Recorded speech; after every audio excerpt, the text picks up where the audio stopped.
All right, week 4 of June. This is the final chapter of the month. What kind of momentum are you going to roll into August with? No, not August. We're July. That's what happens when you're away for 2 weeks of the month. July, what kind of momentum are you going to roll into July with? I'm going to chat about some endurance sports today. Put a 1 in the comments if you are or you ever have been an endurance athlete or participated in an endurance event. I know Jordan Shanks on here. That dude's like a crazy runner. Scott Schnitzer is crazy. Trisha Ironman, let's go. That's crazy stuff. Yeah, Anna, I was actually going to shout you out. Spartan counts with you doing the trifecta for sure. Maybe not the Spartan sprint. Ran a half yesterday, Camden. I see you. Marathon training now. Fred, opposite of 1. Fred's like negative, -1. The opposite of endurance. Fred's gonna hit it hard and he out. 100-mile canoe race. That's cool, Shannon. I skied the American Birkebeiner, which is a big cross-country ski race. Back, what year would that have been? Winter of '02, something like that. I've run 4 marathons. I skied a super long competitive cross country ski race. I've done a dozen half marathons. I did the Spartan Super last year and a half marathon last year. So I want to have a chat for a second with my endurance athletes that understand how to manage energy, how to manage emotion, how to manage physicality over the course of a long distance. Because I'm going to make an argument that everybody here, by nature of signing up for an entrepreneurial or intrapreneurial venture, that everybody here is necessarily an endurance athlete. And if you don't understand how to manage that, you're going to put yourself at an incredible disadvantage. One of the things that I talk about to agents in line with endurance athleticism is the pace check. Pace check. You got to do a pace check. I know when you first come in and the crowd, and you guys know this if you've been a racer, when it's about start time and they're singing the national anthem, everybody's crowded to the start. You are like shoulder to shoulder, just sort of like bopping in place, waiting. The gun goes off, but you got like stacks of people in front of you. And so you're kind of edging your way to the start, and then finally you can kind of take off. You get into a rhythm, but it's crowded and you haven't trained in crowds.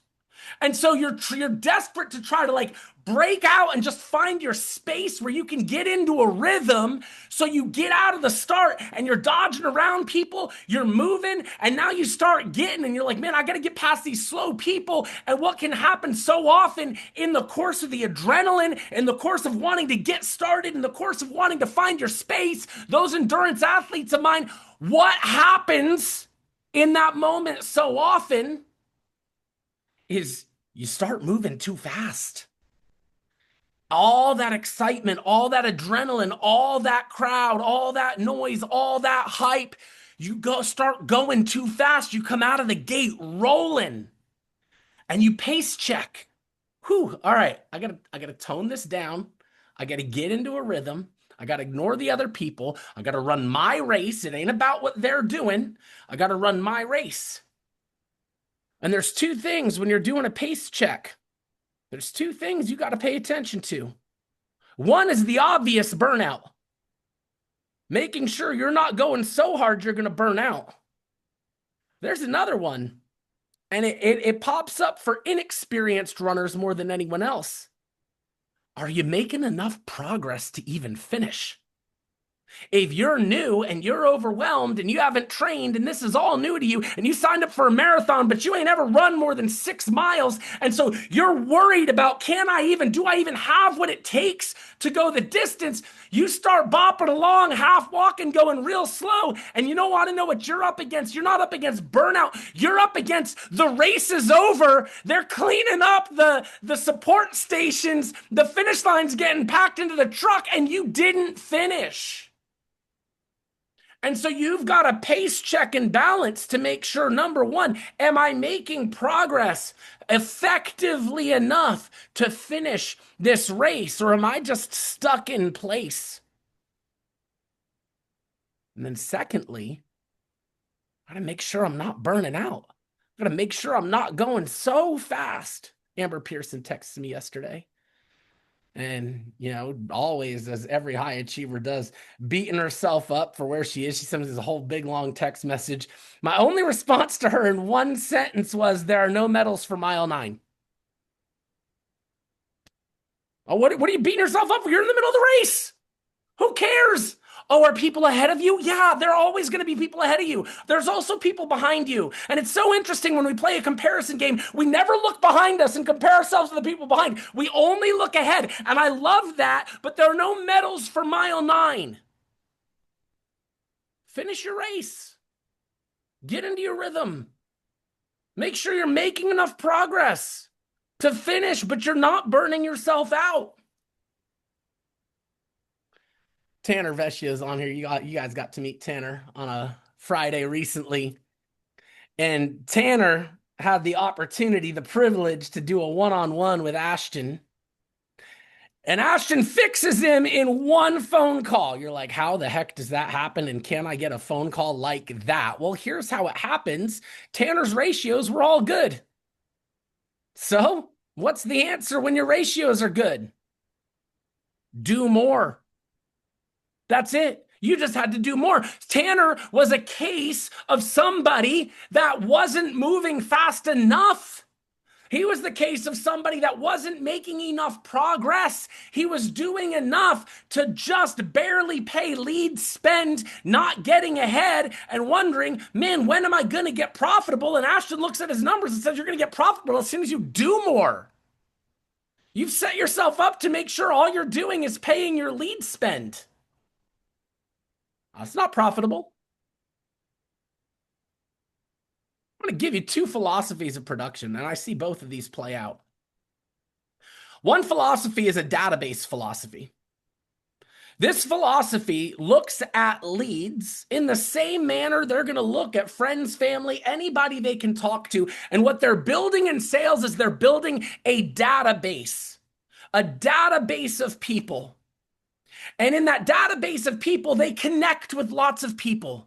And they connect with those people's people. And they get into the networks of the beneficiaries. And they get into the networks of the family and the friends. And every person you talk to isn't about the person. It's about just being a good human that helps people and connects to others. And so in this philosophy, people aren't looking at leads as how many did I buy and how many did I convert. Because the conversion of selling to a lead isn't about the lead. It's about the database, the network, getting into the beneficiaries, getting into the family. Every one lead they close becomes a human connection that turns into 3 and 4 more policies. It's the database philosophy. You're talking to lots of people every week. You're just adding more to your database and you're connecting with people along the way. Every person you connect with is a person that knows other people that need help. And so you leverage all of that. And so it's less about, am I going to close this lead that I bought? And more about, am I going to connect with a person? And how can I help? And how can I get in front of more people? And if I'm paying to get in front of some people, how can I get in front of more people without paying for that? And that's how you're going to maximize your lead spend. It's how you're going to go to profitability. And that's one philosophy. Every lead you close is going to be 3 to 4 policies. The other philosophy, straight up outspend your incompetence. Now, this one gets dangerous, and this is where people burn out a lot. But $2,000 at a 90% contract rate is going to get you 50 lighthouse leads. The leads fact sheet are going to tell me that the typical average agent is going to net place $1,580 per 10 leads. That 2,000 bought you 50 leads. You're going to net place 1,580 as a typical agent per 10. That's 7,100 at a 90% contract rate. That's $7,100 in cash you're going to make with 5,300 advanced. And that's a $3,300 profit that you're going to make in a week. Profit after taking out the $2,000 you spent on those leads. $3,300 profit in a week. It's over 150 grand a year. Because someone that spends that money and gets 50 leads isn't worried about getting into all the databases. They know as long as I close 3 of these 50, I made my money back. Maybe 4. I closed 3 or 4 of these. I made my money back. I'm giving myself tons of opportunity. Lots of opportunity. Some of y'all don't have nearly enough opportunities. So there's 2 mistakes in production. I gave you 2 philosophies. There's 2 mistakes. One mistake is thinking that a lead is just a lead, and that you're going to buy leads to close those leads. And you're going to look at it in the short term. And I bought them this week and I have to close them this week. I'm going to give you what I call the rule of 9s. Some leads you're going to close in 9 minutes. You're going to get them on the call and they're going to happen to be in a place where they can chat, and you're going to one call close them in 9 minutes. Other leads, it's going to take you 9 hours. Maybe you get in touch with them and you schedule an appointment for later in that day, and it's 9 hours till you close them. Sometimes it's 9 days. You triple dialed them 3, 4 times to finally get that appointment, and then you finally got on the phone with them. Some are 9 weeks. They ghosted 3 or 4 appointments. You're trying to finally nail them down. 9 weeks later, you get this, and then sometimes it's 9 months. The rule of 9s. And this falls in line with the database philosophy. You're just getting leads and talking to people. And as you build a database and you're talking to lots of people, you get to a point in business where every single week someone's ready. Multiple people are ready. Whether that person came 9 minutes, 9 hours, 9 days, 9 weeks, or 9 months ago becomes irrelevant when that lead came in. That lead is part of your overall database. And you're just working. Those of you that are new, you put this thing on such a short leash. You're like, if I don't close them in 9 minutes or 9 hours, I don't even have the patience to wait for the 9 days. And I even haven't been here long enough to see the 9-monthers come around. You haven't even been here long enough. If I don't close these leads this week, then I don't think I can invest in more leads, because my ability to close these leads this week determines whether or not the system works. No, it doesn't. Welcome to work. Go to work. Get a database. Fill your database. You've got a license to help people. You've got a product portfolio to help people. Go help people. So one mistake commonly is looking at a lead like just a lead. I got this lead and I may or may not close this lead, and I'm going to judge the system on whether I close this lead. It's not the way to look at it. Build a database. Talk to people. Help people. Make connections. Let one person lead you to other people. Go to work. Help people. So that's one mistake. Was looking at a lead as a lead and not a human to connect with. It's going to lead you to other connections. The second mistake is trying that outspend philosophy, but not working. I know a lot of people think they can outspend their lack of curiosity and work ethic. It doesn't work that way. If you're going to try that outspend philosophy and you're going to drop $2,000 a week on leads so that you can give yourself tons of opportunity, you better show up with the work ethic to honor that investment. And I watch people not do that. They're going to spend that kind of money thinking that they're going to give themselves enough opportunity that they're not going to have to work for that opportunity. It doesn't work that way, and you're very quickly going to find yourself in a hole you can't get out of. If you're going to spend that type of money, you better show up and work for that money. You better treat this like a full-time job. That might mean a 40, 60-hour week of full-time driving that thing. And I watch people spend that kind of money, not work on their skill set, not work on their closing, not work on their lockdown, not want to show up to dial, waiting for it to come to them.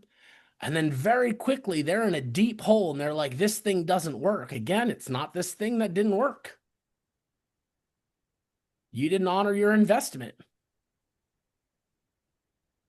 Do you have a history of not honoring your investment? You have a gym membership you still pay on that you don't show up to? Just asking. Just asking. The system works. The leads connect you to people. There's nothing worse for any person in sales in the entire world than not having people to talk to. Leads are going to guarantee that you have people to talk to, but that's all they are. They're people to talk to. They're not a guaranteed sale. They're not supposed to be. You're just connecting with a human being. The better you are at figuring out what that person is looking for and what the problem is, the better you can position yourself to solve that problem. And that is a skill set. Even small talk is a skill set. There's a lot of skill sets when it comes to interpersonal communication. Take some responsibility to learn your craft, to hone your craft, to get better at your craft, to connect with people. This shouldn't be as hard as we make it. It really shouldn't be that hard. The bigger, harder issue is that most of us are fighting harder to keep the lives we have than we are fighting for the new life we want. I can't afford to spend that much on leads, Jim. Well, you can't afford to spend that much and not close it. But if you were closing, you could. If you committed to getting better, you could. But see, what you assume is, you assume you're not going to get any better. You're not going to create more time. You're not going to make more money. You're already making assumptions that you're going to stay in the same spot. And like, okay, based on the fact that I'm not going to grow at all, I don't have the time, I don't have the skill set, and I don't have the money to do that. Yes, that is true, assuming you're a static thing. You don't have to be a static thing.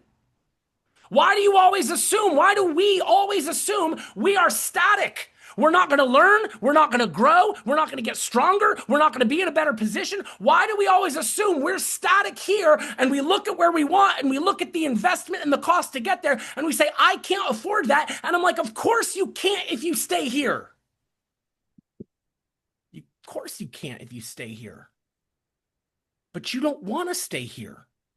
That's the whole reason you signed up to do this in the first place, was because you didn't want what you were currently looking at. So when does that push you to finally do something different? When does that push you to finally take the risk? When does that push you to say, okay, I'm going to make more dials. I'm going to connect with more people. I'm going to push and request and ask to get on the phone with the beneficiary next to see if I can help them. I'm going to connect and ask intentionally for referrals. I'm going to go to my warm network. I'm going to introduce myself as a life insurance broker and see which of my friends and family I can help. Oh, that's so scary. Yeah, so's growth. I don't know. Stay stuck then. What do you want? Jim, I can't afford leads. Oh, then figure it out or don't. I don't know what to tell you. What do you want more? Why are you fighting so much harder to stay where you are than you are fighting for the life you say you want? If you want that life, go get it. It's right there for you. It just requires courage. It's just on the other end of being brave to do the stuff you don't think you can do. That's all it is. It's all it is. I know you don't think you can. I know dialing is scary. I know triple dialing is super scary. I know spending money you don't think you have is scary. I know sacrificing family time for dialing. I know that's scary.